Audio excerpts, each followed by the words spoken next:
Hey, hey, hey! Happy Sunday to everyone! This is Alwad Ignacio, the diva that you love. Together with me is my kamaring Ultra Maldita, Hi, this is Alex and you Brosas. are watching a Kitty Show. The Rayana Talaki in Shubs edition. And again, and again, and again, I have to do this. Belated happy birthday, Floyd Tena. Diyos ko, ayaw ni ano niyan. Sino yun? Yung may birthday din. Sino yun? Basta. Ito na pag-uusapan natin. Dalawa sa kinagigiliwang young stars pa ba sila? Or young 20 adults? plus na eh. No, di ba? Young adults sa kasalukuyan. Kasi nga, may mga sighting sila sa mga lugar kung saan nakikita na sweet sila.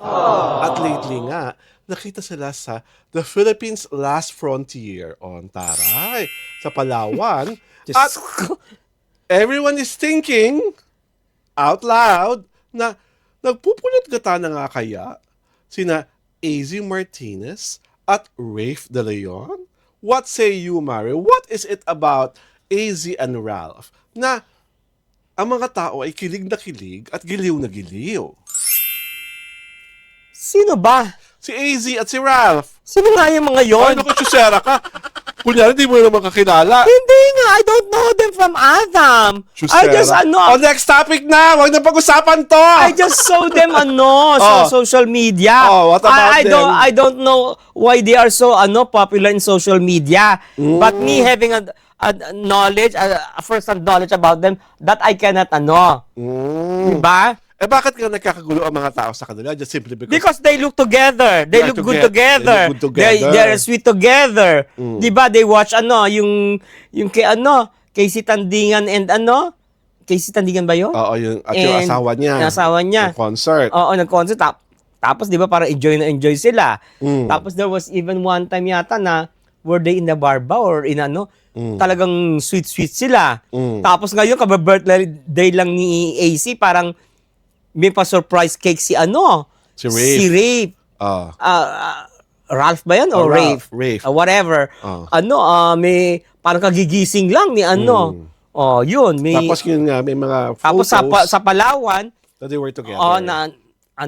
na walking na magkaakbay. Di ba parang ganun? So, parang it was deduced by netizens na they are into a relationship. And they are approved because they look good together, especially Ralph. Ralph. Di ba na? Okay. Ang gwapo-gwapo. Di ba? At parang pinky. That is subject to subject to inspection yan. My God. Ikaw naman, meron ka namang predilection for pinkish guys. Unti ka naman. Ha? Wala akong ganun. You want mulatonic. Mulato. I love them brown and beautiful. Ay, ang taray. Just, Pero pag pag nagsalita ka ng pinkish, parang it was with convection. Kaloka. Parang basta ako nakutuwa lang ako that there is this new pairing that people are rooting for. Because we really need young bloods, new bloods. si Ralph was isa kapamilya ba siya? Yes. Tapos si Hindi ko alam kung si AZ ay kapuso. Basta pareho ka lang nasa very first edition ng PBB collab. Celebrity collab. Celebrity collab. Doon sila nagkaroon ng fame. And I also know that AZ and Rafe are part of that series na horror series kung saan nandun silang dalawa. Nasa streaming platform Nasa yun. streaming platform. And then, why they are always together, tama naman yung mga netizens in their deduction na maaari na sila ay nasa getting to know each other stage or maybe they are already a romantic partner. At wala namang masama doon dahil parang silang single. Tsaka they look together. They look great together. Good together. They look great together. They have wonderful chemistry. At bagay na bagay yung pagkatisoy at konyotic ni Rafe sa Socialing beauty ni sa social beauty ni AZ. AZ. People are wondering why I call him Rafe. Kasi, remember Oo Rafe? nga, naloloka na yung mga Di ba? Ano ba, Rafe? Di ba di ba si Rafe Fiennes, yung kapatid ni, nung nakapakita isang Fiennes, Oo. ang spelling niya rin kasi, R-A-L-P-H. But in Britain, But we're not, they pronounce it Britons. as rave. Gusto ko lang makigaya, makasyala. Naku, ang mga social climbing, ha? Okay lang maging social Kakaloka, climber. ha? Wala namang masama sa magiging social O sige, climber. ikaw na French. Hindi ko alam.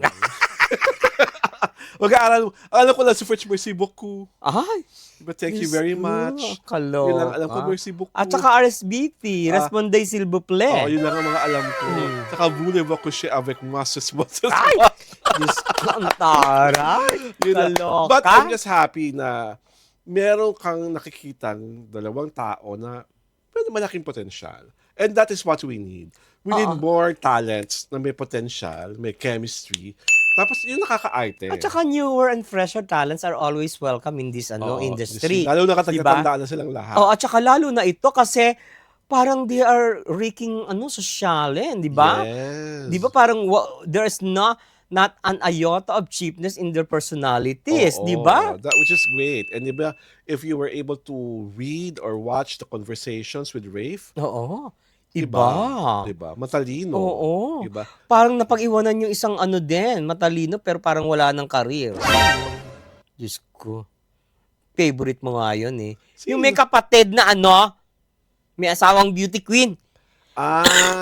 Parang nawala na siya sa eksena. Kaya ano na siya. Diba? Hindi ko na maalala kung sino sabi mo, kaya na pa, Kilala mo yon. diba? Basta happy Ang pangalan niya parang dating presidente ng Pilipinas. Oh? Talaga? Mm. Well, anyhow, I'm just happy na ganito ang nangyayari. If you are going to like, give them a project, ano gusto mong kampana nila?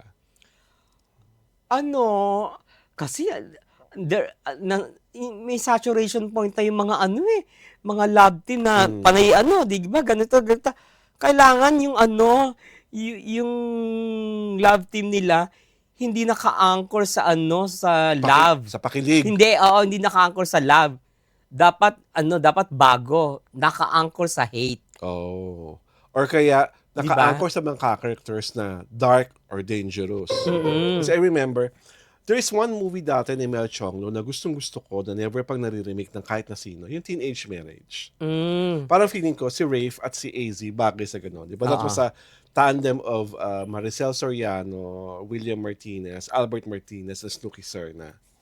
Yung movie yun, na talagang dalawang magkaibigan na parang nagpakasal ng maaga. Yung isa happy, yung isa hindi. So gusto ko parang gano'n, yung ganong klaseng teenage shows. O yung mga ginagawang teenage shows na ni Drew Barrymore, yung parang maligalig yung babae versus ang matinong lalaki. Yung gano'n. Or maligalig na lalaki tapos matinong babae na magkakainlaban. Para acting challenge na rin for them. Oo. Pero I really like Ralph. Iba siya. Why do you like him so much? Because he is the standard by which new stars are born. Kakaiba siya. Kasi hindi siya masa, pero he can be parang he can be jologs, pero in a very social way, 'di ba? I was truly impressed with him nung sa senior high. Diba? Yun siya yung parang boyfriend na doktor nung character ni Cyril Manabat. Ang galing niya doon. He was there Oo, pala. nandun siya. Siya yung parang ka-third angle nung partnership ni Elijah, ni Cyril, tapos siya.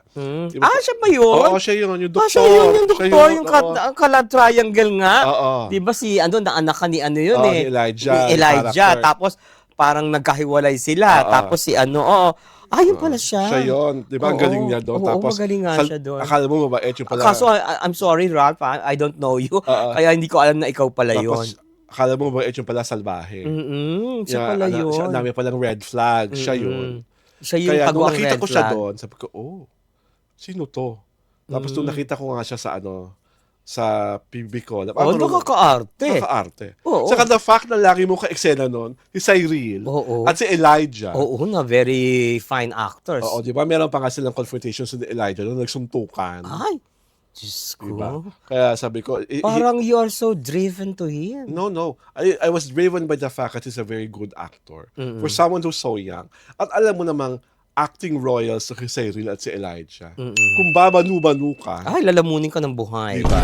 Lalo na supposedly, pinaglalaban niya yung pagmamahal niya para doon sa character na Cyril. Mm. Nakita mo yung gigil niya sa So, doon character pala ni siya, Elijah. Oo.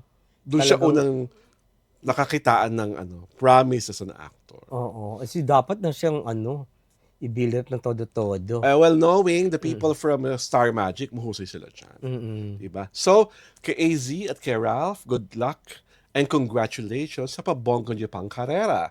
This is Alwin Ignacio, the diva that you love.